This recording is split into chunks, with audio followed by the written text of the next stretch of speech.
Hello and welcome to Mahamaya selection. आपका बहुत बहुत स्वागत है आज के हमारे इस वीडियो में। आज का जो वीडियो है वो काफ़ी इम्पोर्टेंट है क्योंकि आज की वीडियो से हम शुरुआत करने वाले हैं एसएससी जीडी 2021 के लिए जो प्रैक्टिस बैच है उस बैच को हम शुरू करने वाले हैं। और आज के जो एसएससी जीडी की शुरुआत हम करेंगे वो रीजनिंग सेक्शन के साथ शुरुआत करेंगे। यानी कि आज की वीडियो में आपको क्या मिलने वाला है, आज की वीडियो में आपको प्रीवियस ईयर का सॉल्व्ड पेपर एसएससी जीडी का जो है एसएससी जीडी का जो प्रीवियस ईयर पेपर है वो बिल्कुल आज के वीडियो में हम सॉल्व करेंगे। और ये जो पेपर है वो 11 मार्च 2019 का पेपर है, थर्ड शिफ्ट का पेपर है। एसएससी जीडी में क्या प्रश्न पूछे गए थे रीजनिंग सेक्शन से वो आज के वीडियो में हम देखेंगे। सो ये क्या है, ये बेसिकली एक प्रैक्टिस वीडियो है जिसमें आप क्वेश्चंस पे प्रैक्टिस कर सकते हैं। एसएससी जीडी का जो नोटिफिकेशन है वो जारी किया जा चुका है और करीब 25,000 प्लस वैकेंसीज़ के लिए इस पर रिक्रूटमेंट नोटिस निकाला गया है। 25,000 से भी ज़्यादा वैकेंसीज़ है, 22,000 करीब मेल के लिए और 2,000 कुछ वैकेंसीज़ जो है वो फीमेल के लिए हैं। सो इस वक्त सबसे इम्पॉर्टेंट क्या है कि जो एग्ज़ाम्स होने वाले हैं वो बहुत ज़्यादा अगर लेट भी हुए तो सितंबर अक्टूबर तक वो एग्ज़ाम्स जो हैं वो कंडक्ट कराए जाएंगे। सितंबर में जो टेंटेटिव डेट है वो, क्योंकि अगस्त में जो है आपका एमटीएस का पेपर होगा एंड देन उसके बाद जो है वो एसएससी जीडी के एग्ज़ाम्स कंडक्ट कराए जाएंगे। सो बहुत ज़्यादा वक्त हमारे पास नहीं बचा, करीब 1-1.5 महीने का जो वक्त बचा है इसमें हमारे लिए सबसे इम्पॉर्टेंट क्या है कि हम अधिक से अधिक प्रैक्टिस करें। सो सबसे इम्पॉर्टेंट बात है कि हमें क्या करनी है, प्रैक्टिस। और आपकी प्रैक्टिस की जिम्मेदारी है हमारी। सो आपकी प्रैक्टिस के लिए हम क्या लेकर आए हैं, एक प्रैक्टिस बैच लेकर आए हैं जिसमें हम प्रीवियस ईयर के पेपर को सॉल्व करेंगे। जो पैटर्न है वो बिल्कुल सिमिलर है, पिछले साल जैसा पैटर्न में कोई चेंजेस नहीं किए जाते। एसएससी के एग्ज़ाम से बिल्कुल सेम पैटर्न पे ही क्वेश्चंस पूछे जाएंगे। जितना ज़्यादा हम पेपर सॉल्व करेंगे हमारा स्कोर उतना ज़्यादा इम्प्रूव होगा। और इसी मकसद से हमने आपके लिए ये जो वीडियो है वो बनाई है जिसमें हम रीजनिंग सेक्शन के प्रश्नों को देखेंगे जो एसएससी जीडी 2019 में 11 मार्च थर्ड शिफ्ट के पेपर में पूछा गया था। तो चलिए बिना वक्त बर्बाद किए क्वेश्चंस पे आते हैं, देखते हैं कि क्वेश्चंस क्या है। आप क्या करें कि आप जो भी क्वेश्चंस जब आपकी स्क्रीन पे आएँ तो आप उनका स्क्रीनशॉट लें और उनको खुद से या वीडियो को पॉज करके आप उसे खुद से सॉल्व करने की कोशिश करें। ऐसे ही करके आपकी प्रैक्टिस होती जाएगी और आपका जो स्कोर है वो काफ़ी इम्प्रूव हो जाएगा। तो ये आपके सामने स्क्रीन पे रीजनिंग का जो है पहला क्वेश्चन है जिसे आप देख सकते हैं। ये क्या है, एक वेन डायग्राम है जो 11 मार्च 2019 थर्ड शिफ्ट के पेपर में जीडी के पेपर में पूछा गया था। तो चलिए क्वेश्चन को पढ़ते हैं। क्वेश्चन है, study the diagram below and identify the region representing girls who are employed but unmarried. 3 आपको सर्कल्स दिखाई दे रहे हैं। पहला सर्कल जो है वो एम्प्लॉयड को रिप्रेजेंट करता है, दूसरा सर्कल जो है वो गर्ल्स को रिप्रेजेंट करता है और तीसरा सर्कल जो है वो मैरिड को रिप्रेजेंट करता है। यानी कि वैसे लोग जो काम कर रहे हैं, एम्प्लॉयड है, दूसरा जो शादीशुदा हैं और तीसरी लड़कियां हैं यानी कि गर्ल्स है। और हमें क्या बताना है, हमें इनमें बताना है वो रीज़न यानी कि वो संख्या को, उस रीज़न में पढ़ने वाली संख्या को बताना है हमें जो वैसी लड़कियां जो एम्प्लॉयड तो हैं बट अनमैरिड है। यानी कि वैसी लड़कियां, सबसे पहली शर्त क्या कि वो गर्ल्स होनी चाहिए, दूसरी शर्त क्या कि वो एम्प्लॉयड होनी चाहिए और तीसरी ये कि अनमैरिड होनी चाहिए यानी मैरिड नहीं, यानी कि इस वाले सेक्शन में नहीं होनी चाहिए। सो इस वाले सेक्शन में नहीं होनी चाहिए। ये मैरिड सेक्शन है, ठीक है, ये मैरिड सेक्शन है तो इस वाले सेक्शन से तो वो नहीं होनी चाहिए। और ये रहा गर्ल्स का सेक्शन और ये रहा एम्प्लॉयड। तो ऐसी गर्ल्स जो एम्प्लॉयड हों तो वो हमारा कौन सा होगा, वो हमारा 2 होगा। 2 वाला जो एरिया है वो ऐसी गर्ल्स को दिखा रहा है जो एम्प्लॉयड तो हैं बट अनमैरिड है। ये मैरिड वाले सेक्शन से हमें लड़कियाँ नहीं चाहिए थी। तो हमारा आंसर क्या हो जाएगा, हमारा आंसर ऑप्शन ए 2 हो जाएगा। चलिए आगे बढ़ते हैं नेक्स्ट क्वेश्चन की तरफ। नेक्स्ट क्वेश्चन जो हमारे पास है वो है कि A B C D and E are sitting in a row, C is between D and A. एक जो है हमारे पास रो है, ए बी सी डी ई जो 5 लोग हैं वो एक रो में बैठे हुए हैं। सी जो है वो डी और ए के बीच में है। सी कहाँ है, डी और ए के बीच में है। E is neither at the end nor next to D. E जो है वो ना ही तो अंत पे है ना ही तो D के बगल में है। And is to the left of B who is last, और वो कहाँ है, B के लेफ्ट में है और B जो है वो लास्ट में है। तो हमें ये बताना है कि who is to the right of D यानी कि D के दाएँ कौन है। चलिए इस प्रश्न को करते हैं।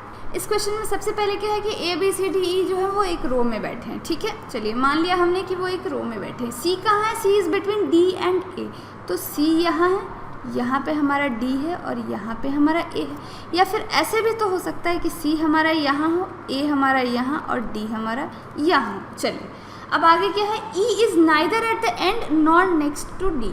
E जो है वो ना तो अंत पे है और ना तो D के बगल में। अब E जो है वो D के बगल में नहीं है तो E यहाँ हो सकता है और इस केस में E यहाँ हो सकता है। अब E यहाँ आ गया तो ये जो है ये अंत पोजीशन नहीं है, यानी कि इसके बाद भी कोई आएगा। 4 व्यक्ति हो चुके हैं, 5वां जो है वो ज़रूर आएगा। और यहाँ पे क्या है, and is to the left of B who is last. So last में कौन है, B, लास्ट में है B और E कहाँ है, B के लेफ्ट में। सो B को हम कहाँ रखेंगे कि E जो है वो B के लेफ्ट में आएगा। B यहाँ पे जब होगा तो ये क्या होगा, ये उसका लेफ्ट में आएगा। यहाँ अगर हम B को रखते हैं तो ये क्या होगा, ये हमारा राइट होगा। तो राइट अगर ये होगा तो हमारा जो अरेंजमेंट है वो रॉन्ग हो जाएगा। सो आंसर क्या होना चाहिए, आंसर जो करेक्ट अरेंजमेंट होगा वो क्या होगा, D C A E B। अब सवाल ये है कि who is to the right of D, यानी कि D के दाएं कौन है। सो D के दाएं कौन है, D के दाएं है हमारा C, इसलिए हमारा ऑप्शन D जो होगा वो करेक्ट आंसर होगा। चलिए आगे बढ़ते हैं नेक्स्ट क्वेश्चन पे। नेक्स्ट क्वेश्चन जो हमारे पास है वो है क्वेश्चन 3 और ये क्या है, ये सिलॉग्स का क्वेश्चन है। इसमें 2 स्टेटमेंट्स हैं और 2 कंक्लूजन है। चलिए इस क्वेश्चन को पढ़ते हैं। पहला क्वेश्चन क्या है, all cells are skin, all cells are skins, और स्टेटमेंट 2 है नो स्किन्स आर कैट्स, और 2 कंक्लूजन्स दिए गए हैं। चलिए तो सबसे पहले वेन डायग्राम बना लेते हैं। पहला स्टेटमेंट क्या है, all cells are skin, all cells are skin, ये हमारे पास शेल है और ये हमारे पास क्या है, स्किन है। नेक्स्ट स्टेटमेंट क्या है, no skins are cat, no skins are cat, ये हमारे पास कैट है और इनका जो रिलेशन है ये क्या है, नेगेटिव है। ठीक है, आगे हमारे पास कंक्लूजन है no shells are cat, no shells are cat, और जो सेकेंड कंक्लूजन है वो है सम स्किन्स आर सेल्स। तो जो हमारा पहला कंक्लूजन है नो सेल्स आर कैट्स, जब पूरा का पूरा स्किन ही कैट में नहीं आ सकता तो इसके अंदर आने वाला सेल जो है वो कैट में नहीं आएगा। सो हमारा कंक्लूजन 1 है वो बिल्कुल सही है। सेकंड कंक्लूजन को चेक करते हैं। सेकंड है some skins are cells, some skins are cells, कुछ स्किन्स जो हैं वो शेल्स हैं। तो चूँकि सारे के सारे सेल्स कहाँ हैं, स्किन्स में हैं, तो स्किन्स, कुछ स्किन्स तो होंगे वो सेल्स ज़रूर होंगे। स्किन का जो ये वाला पार्ट है वो क्या है, वो शेल के ही में तो है। तो ये जो स्टेटमेंट 2 है, कंक्लूजन 2 है, कंक्लूजन 2 भी हमारा क्या हो जाता है, राइट हो जाता है। सो हमारा आंसर क्या होगा, बोथ 1 and 2 फॉलो, यानी कि दोनों ही कंक्लूजन्स क्या हैं, बिल्कुल सही है। चलिए अब आगे बढ़ते हैं अपने नेक्स्ट क्वेश्चन पे। चलिए तो अब हम आ चुके हैं अपने 4th क्वेश्चन पे। 4th क्वेश्चन क्या है कि choose the option which completes the given figure series. So इस फिगर सीरीज़ को कंप्लीट करने के लिए फिगर सीरीज़ को देखते हैं। चलिए यहाँ पे एक ट्रायंगल है, एक यहाँ रेक्टेंगल है और देन यहाँ पे एक क्रॉस का प्लस का साइन है। फिर यहाँ पे यहाँ क्या होता है कि इसे इन्वर्ट कर दिया गया और फिर ये इस तरफ आ गया। फिर यहाँ पे इस फिगर को भी देखें, इस फिगर को अगर हम ध्यान से देखें तो यहाँ पे क्या है, ये नॉर्थ में है, जो ट्रायंगल है वो नॉर्थ में है। इस फिगर को ही इन्वर्ट करके हमने यहाँ रख दिया तो ये जो है ये किस डायरेक्शन में हो जाता है, ये साउथ में हो जाता है। देन अगेन ये हमारा कहाँ है, ये नॉर्थ में पॉइंट कर, ऐसे नॉर्थ की तरफ है। तो यहाँ पे जो आने वाला फिगर होना चाहिए वो क्या होना चाहिए, वो साउथ की तरफ इंडिकेट करना चाहिए। सो साउथ की तरफ इंडिकेट करने के लिए हमारे पास ऑप्शंस में क्या क्या है, ऑप्शन ए ये बिल्कुल भी सही आंसर नहीं है। ऑप्शन बी में भी वो है, वो नॉर्थ की तरफ इंडिकेट हो रहा है, हमें साउथ की तरफ इंडिकेट करना है। ऑप्शन सी को देखें तो ऑप्शन सी में जो हमारा ट्रायंगल है वो किस तरफ, वो साउथ की तरफ इंडिकेट कर रहा है। सो इस वाले में जो ट्रायंगल है वो साउथ की तरफ इंडिकेट कर रहा है, इसलिए ऑप्शन सी जो होगा वो हमारा करेक्ट आंसर होगा। चलिए आगे बढ़ते हैं नेक्स्ट क्वेश्चन की तरफ। नेक्स्ट क्वेश्चन जो हमारे पास है वो है अगेन ऑड वन आउट का क्वेश्चन है। 4 words have been given out of which 3 are alike in some manner, यानी कि 3 एक जैसे हैं, एक जो है वो अलग है और अलग वाले को हमें चुनना है। पहला क्या है, scarf, sweater, sunglass and gloves. 4 option है, स्कार्फ, स्वेटर, सनग्लास, ग्लव्स। काफ़ी इजी क्वेश्चन है। ये जो 3 है, स्कार्फ, स्वेटर और ग्लव्स, स्कार्फ, स्वेटर और ग्लव्स, ये विंटर में पहने जाते हैं, जबकि सन ग्लास जो है वो हम समर में यूज़ करते हैं। सो हमारा ऑड वन आउट क्या होगा, odd one out option C sun glass सही आंसर होगा। चलिए आगे बढ़ते हैं नेक्स्ट क्वेश्चन पे।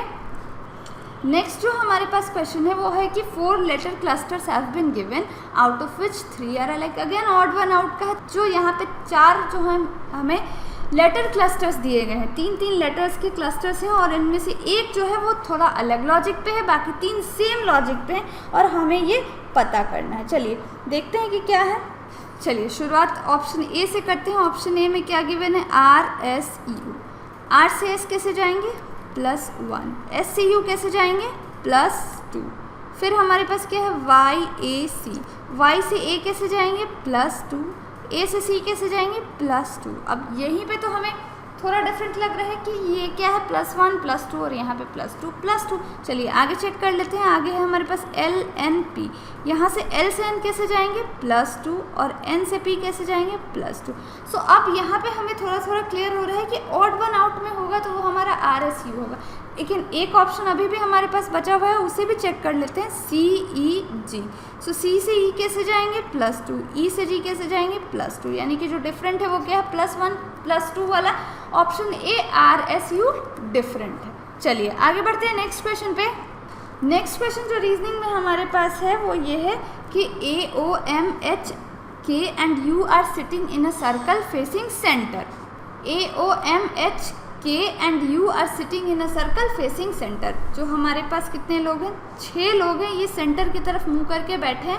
A is not sitting next to M और U। A जो है M और U के पास नहीं बैठा है। U is to the right of H, K is to the left of M, who is opposite of O, who is to the right of O।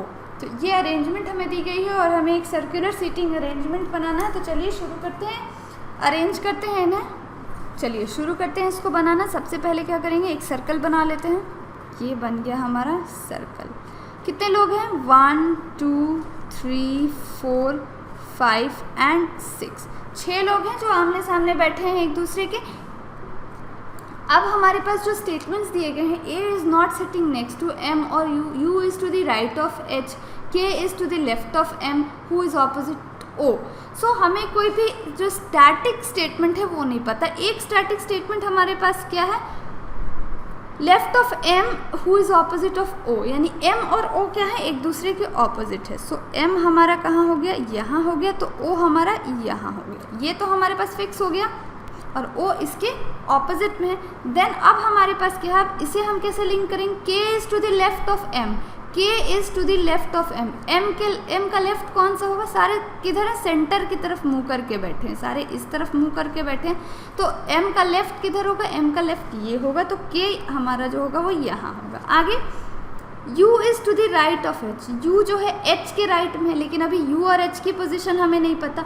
और फिर हमारे पास क्या है, A is not sitting next to M और U। A जो है वो M और U के पास नहीं बैठा, तो M के पास यानी कि यहाँ नहीं बैठेगा, यहाँ नहीं बैठेगा। तो A कहाँ हो सकता है, A या तो यहाँ पे होगा या तो A हमारा यहाँ होगा। ठीक है, अब आगे हमारे पास क्या है, आगे है यहाँ पे एक लाइन और हमारे पास है, U is to the right of H, U is to the right of H।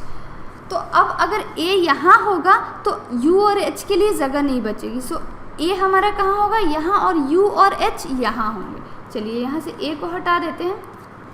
So U और H कहाँ होंगे, U और H के बारे में क्या है, U is to the right of H, तो H हमारा यहाँ होगा और U हमारा यहाँ होगा, तभी U जो होगा वो H के राइट में आएगा। तो अब हमसे क्या पूछा गया है, अब हमसे पूछा गया है कि who is to the right of O, O के राइट में कौन है।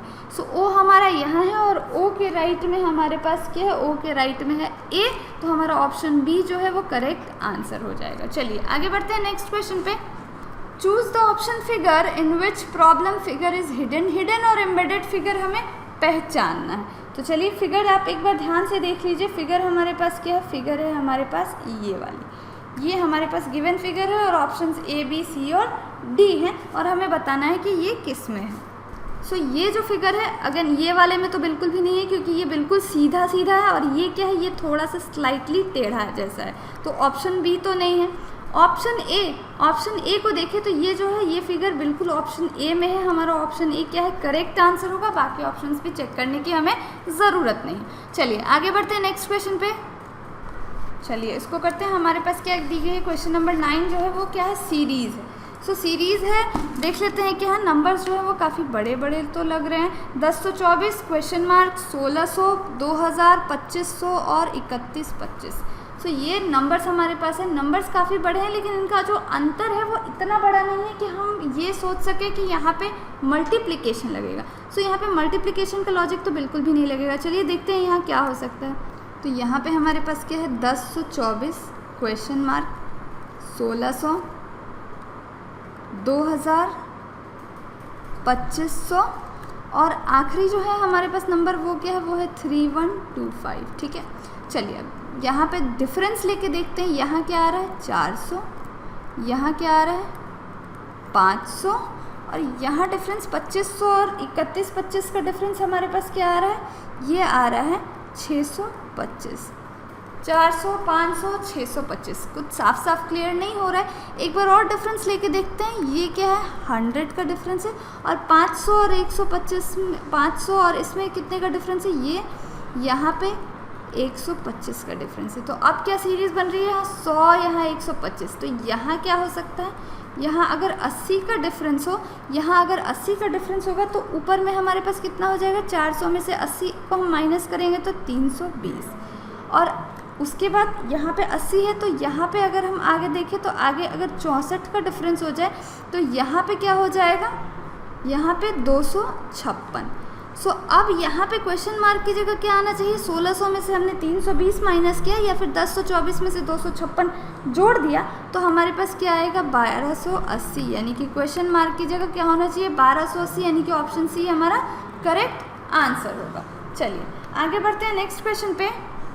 नेक्स्ट क्वेश्चन जो हमारे पास है ये पेपर फोल्डिंग एंड कटिंग का प्रश्न है। पेपर फोल्डिंग एंड कटिंग का प्रश्न, चलिए प्रश्न को देखते हैं। यहाँ पे ये क्या है, पेपर है। ये पेपर इसको हमने एक बार ऐसे फोल्ड किया और फिर इस तरह से फोल्ड किया और यहाँ पे ये क्या बना दिया, इस तरह से निशान बना दिया और एक यहाँ गोल बना दिया।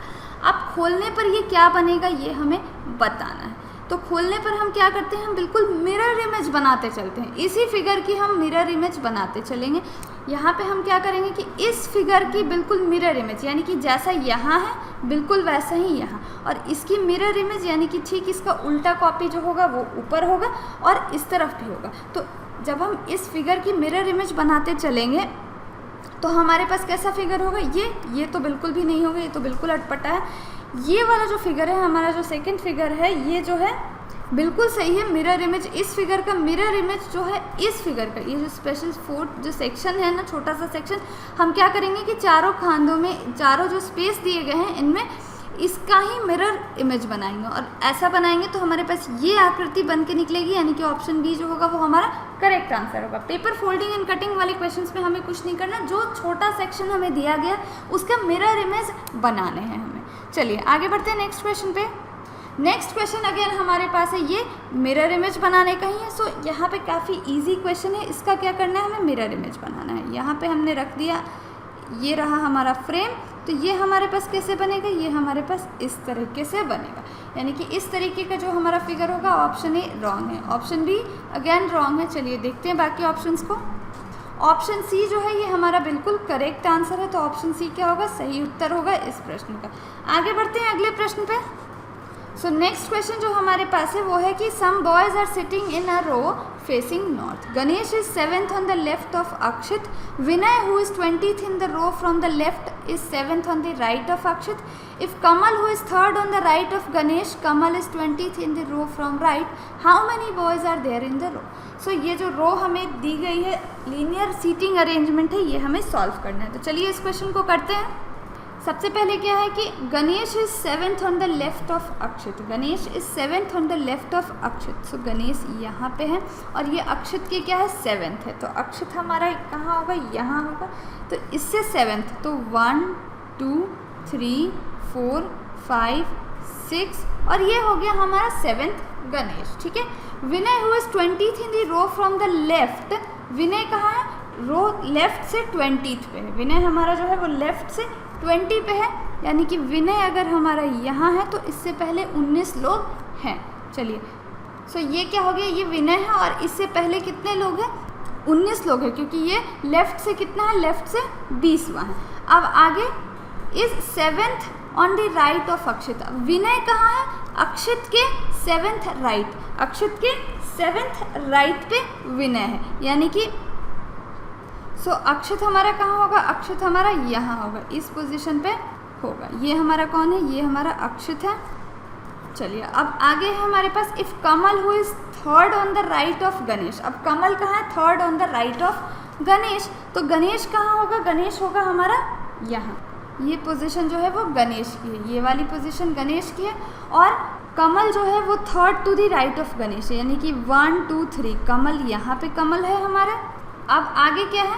If Kamal who is right, Kamal is 20th in the row from the right. Kamal अब राइट से कितना है? 20वां, तो राइट से ये कितना होगा? 20वां होगा, तो यानी कि 19 लोग और इधर होंगे। ये 1 2 3 4 5 6 7 8 9 10 11 12 13 14 15 16 17 18 19, टोटल 19 लोग, यानी कि पूरा ये हमारा रो कंप्लीट हो गया। अब हमसे क्या पूछा गया? How many boys are there in the row. बस इसे हमें क्या करना है? काउंट कर लेना। तो कितने हैं टोटल? 1 2 3 4 5 6 7 8 9 10 11 12 13 14 15 16 17 18 19 20 21 22 23 24 25 26 27 28, टोटल कितने बॉयज़ हो गए? 28 बॉयज़, यानी कि ऑप्शन बी क्या है हमारा? करेक्ट आंसर है। चलिए आगे बढ़ते हैं नेक्स्ट क्वेश्चन पे। नेक्स्ट क्वेश्चन हमारे पास क्या है? ये नेक्स्ट क्वेश्चन एनालॉजी का है। क्वेश्चन है pen write knife dash. Pen को हम किस लिए यूज़ करते हैं? लिखने के लिए, और नाइफ को हम लोग किस लिए यूज़ करते हैं? कट करने के लिए। तो हमारा ऑप्शन ए क्या होगा? करेक्ट आंसर होगा। चलिए आगे बढ़ते हैं नेक्स्ट क्वेश्चन पे। हमारा नेक्स्ट क्वेश्चन है कि which of the following answer figure will complete the given figure. तो यहाँ पे क्या करना है? कंप्लीट करना है। तो यहाँ पे क्या है? एक डॉट है और एक छोटा सा ट्रायंगल है। अगेन यहाँ पे भी एक डॉट और एक ट्रायंगल है। तो यहाँ पे और यहाँ पे क्या है? काइट बना हुआ है। ये फिगर में क्या आएगा? ये फिगर में भी हमारा ऐसा ही कुछ आएगा, इस तरीके का। और यहाँ पे क्या होगा? यहाँ पे कलर, तो इस तरीके का कोई फिगर जो होगा वो यहाँ पे आएगा। ऑप्शन बी में क्या? ये बॉल है, ये तो पता नहीं कहाँ से आ गया। ये जो है हमारा ऑप्शन बी तो रॉन्ग होगा।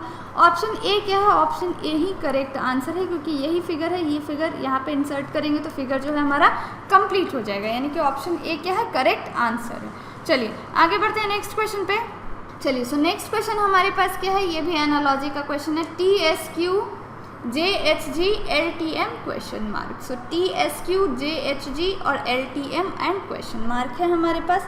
तो यहाँ पे TSQ का JHG से क्या रिलेशन है? TSQ, TSQ, T से J हम कैसे वापस आना पड़ेगा हमें, यानी रिवर्स में। S से H भी हमें रिवर्स में आना पड़ेगा, और Q से G भी हमें रिवर्स में आना पड़ेगा। एक बार इसके ऑपोजिट्स देख लेते हैं। T का ऑपोजिट क्या होता है? T का ऑपोजिट होता है G। S का ऑपोजिट क्या होता है? S का ऑपोजिट H। और Q का ऑपोजिट क्या होता है? J। और यहाँ पे क्या किया गया? JHG, यानी कि इसे रिवर्स करके लगा दिया गया है। वैसे ही हमारे पास LTM है। LTM के ऑपोजिट्स क्या होंगे? L के ऑपोजिट क्या होगा? L के ऑपोजिट हमारे पास O होगा। T के ऑपोजिट हमारे पास क्या होगा? T के ऑपोजिट हमारे पास G होगा। एंड M के ऑपोजिट हमारे पास N होगा। और इसको हम क्या करेंगे? रिवर्स में लगा देंगे। तो रिवर्स में लगाएंगे तो NGO। तो हमारा आंसर क्या होना चाहिए? ऑप्शन डी, NGO हमारा करेक्ट आंसर होगा। So this is all for this video. Hope कि आपको ये रीजनिंग के क्वेश्चन जो हैं, प्रीवियस ईयर GD के क्वेश्चन हैं, आपको अच्छे लगे होंगे और आपने इन पर प्रैक्टिस की होगी और आपने सारे क्वेश्चंस करेक्टली किए होंगे। अगर आपको ये वीडियो अच्छी लगी तो इसे लाइक करें, अपने फ्रेंड्स के साथ शेयर करें, हमें सपोर्ट करें, ताकि हम आपके लिए ऐसे ही वीडियोस बनाते रहें। तो आपको हम मिलेंगे अपनी नेक्स्ट वीडियो में, यानी कि नेक्स्ट पार्ट में। बाकी जो बचे हुए रीजनिंग के क्वेश्चन हैं वो हम अगले वीडियो में करेंगे, और भी सारे सब्जेक्ट्स के, मैथ्स के, इंग्लिश के और GK के क्वेश्चन के वीडियोज़ भी आएंगे। सो आप उन सारे वीडियोज़ को भी देखिए और SSC GD के लिए बिल्कुल प्रिपरेशन करते रहें। All the best and see you in the next video.